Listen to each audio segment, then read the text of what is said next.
दोस्तों, कब्र में दफन होने के बाद इब्तदाई 24 घंटों के अंदर मैयत के साथ किया होता है। आज हम इस वीडियो में बताएंगे।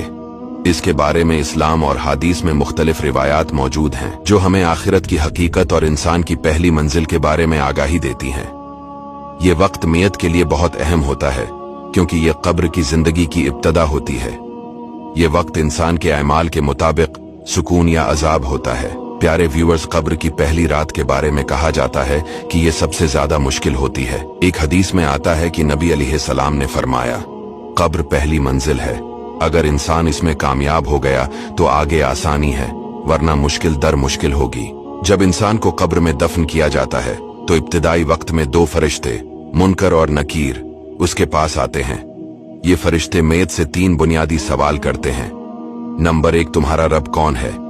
नंबर 2, तुम्हारा दीन क्या है? नंबर 3, तुम्हारा नबी कौन है? जो शख्स ईमानदार और नेक होता है वो सही जवाब देता है और इसके लिए कब्र को वसी और रोशन कर दिया जाता है। गुनाहगार या काफिर शख्स जवाब देने में नाकाम रहता है और उसके लिए कब्र तंग और अजाब का मकाम बन जाती है। नबी करीम सल्लल्लाहु अलैहि वसल्लम ने फरमाया कि कब्र में हर इंसान का इम्तिहान लिया जाता है। ये आजमाइश मैयत के अमाल के मुताबिक आसान या मुश्किल होती है।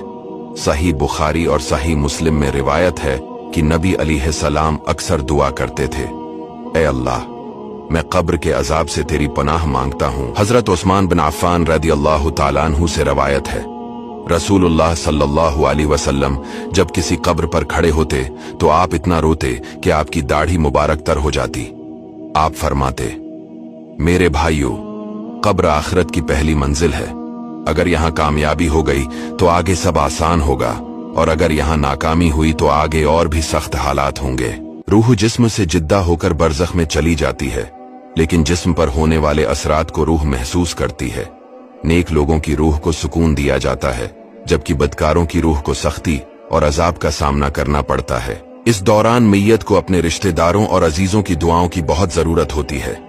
सदका, खैरात और कुरान की तिलावत मैयत के लिए मगफिरत का जरिया बन सकती है। नमाज न पढ़ना और अल्लाह की नाफरमानी करना, नमाज को तर्क करना अजाब कब्र का बड़ा सबब है। कब्र के इब्तिदाई 24 घंटे इंसान की दुनियावी जिंदगी के इख्तिताम और आखिरत की इब्तदा की अक्कासी करते हैं। ये वक्त इंसान के अमाल के मुताबिक सुकून या अजाब का होता है। इसलिए हमें अपनी दुनियावी जिंदगी में अमाल को बेहतर बनाना चाहिए, अल्लाह से बख्शिश मांगनी चाहिए और दुआ करनी चाहिए कि अल्लाह हमें कब्र की आजमाइशों और अजाब से महफूज रखे। कब्र की रात और अजाब हमें यह सबक देते हैं कि दुनिया की जिंदगी में नेक अमाल करें, गुनाहों से बचें और अल्लाह की